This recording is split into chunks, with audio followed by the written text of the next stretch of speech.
அனைவருக்கும் வணக்கம். இன்னைக்கு அரசியல் கட்சியின் ஒரு மிகப்பெரிய ஒரு தலைவர் ஐயா நல்லக்கண்ணு ஐயா அவர்கள் இறந்துட்டார் என்று கேள்விப்பட்டு ரொம்ப வருத்தப்படுறோம். அவரை பற்றி பேசுகிறதுக்குலாம் நமக்கு வயசு இருக்கானு தெரியல.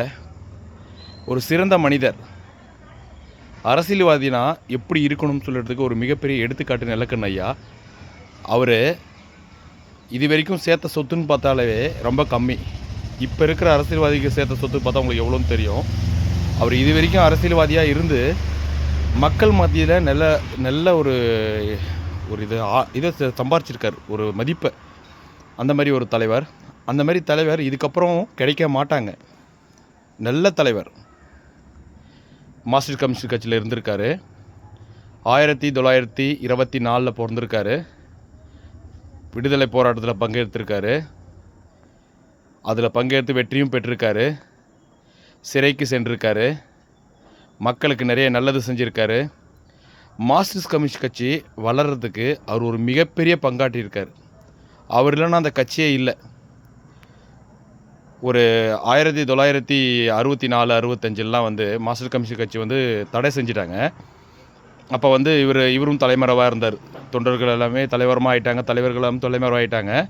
அப்போ இவரும் தலைமறைவாக இருந்தார். இவரை கைது பண்ணியிருக்காங்க. அவர் கூட இருந்தவங்களே அவங்களுக்கு போட்டு கொடுத்து இவர் கைது பண்ணியிருக்காங்க. கைது பண்ணி இட்டுட்டு போகும்போது அவர் அவ்வளோ கொடுமை பண்ணி மற்ற தலைவரெலாம் எங்கே பயந்து மறைஞ்சிருக்காங்க அதெல்லாம் சொல்லுங்கன்னு சொல்லிட்டு அவ்வளோ கொடுமை பண்ணி அடிச்சிருக்காங்க அவர். அப்பயும் அவர் யாருக்குமே கட்டி கொடுக்கல. அதுமாரி ஒரு தங்கமான மனுஷர் அவர். இப்போ இருக்கிற அரசியல்வாதியை பற்றி உங்களுக்கு தெரியும். ஆனால் கிட்டத்தட்ட 101 வயசு ஆகுது. அவரை பற்றி நம்ம பேசணும்னும் போதே அவரை நமக்கு சாமி மாதிரி. அவர் அப்பான்னு கூப்பிட்றதா, இல்லை ஐயான்னு கூப்பிட்றதா, இல்லை தாத்தான்னு கூப்பிட்றதா, எப்படி கூப்பிட்றதுலாம் தெரியல. ஆனால் மிகப்பெரிய தலைவர். அரசியலுக்கெல்லாம் ஒரு சாதாரண ஒரு மனுஷாக அரசியல் பண்ணுறாங்களா அந்த மாதிரிலாம் இல்லாமல் அரசியலுக்கெல்லாம் அரசியல்வாதின்றவர் தான் இவர். அரசியல்லாம் எப்படி பண்ணணும், மக்களுக்கு எந்த விதத்தில் நல்லது பண்ணணும், எதை மாதிரி பண்ணால் அரசியல் சிறப்பாக பண்ணலாம், அதுக்கெல்லாம் ஒரு எடுத்துக்காட்டு தலைவர் நல்லக்கண்ணு ஐயா. அவர் விஜய் சார் இப்போ சமீபத்தில் ஃபோன் பண்ணி விசாரிச்சிருக்காரு. அவங்க பொண்ணுக்கிட்ட சூப்பர் ஸ்டார் ரஜினிகாந்த் சாரும் விசாரிச்சிருக்காரு, ஸ்டாலின் சாரும் விசாரிச்சிருக்காங்க. எல்லா அரசியல்வாதியுமே அவங்கக்கிட்ட போய் விசாரிச்சிருக்காங்க. ஏன்னா அவர் ஒரு நல்ல மனிதர். அவர் இறந்தது தமிழ்நாட்டுக்கு ஒரு மிகப்பெரிய இழப்பு. காமராஜர் காலத்திலேருந்தே அவர் இருக்கார். காமராஜர் சார் எப்படி ஆட்சி பண்ணாரோ அதுமாரி ஒரு நல்ல மனிதர்.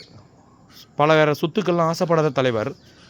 மக்களுக்கு நல்லது மட்டுமே பண்ணணும்னு சொல்லிட்டு அரசியலுக்கு வந்த தலைவர். அப்படிப்பட்ட தலைவர் இப்போ யாருமே இல்லை.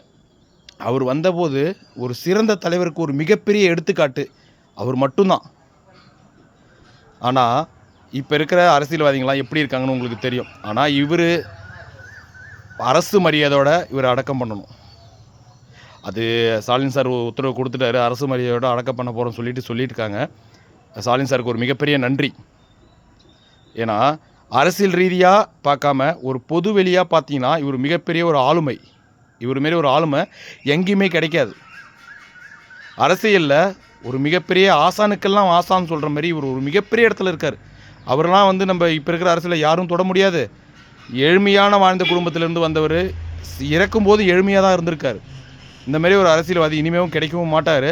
அவருக்கு ஒரு ரியல் சல்யூட் ஒன்று கொடுத்துட்டு நன்றி.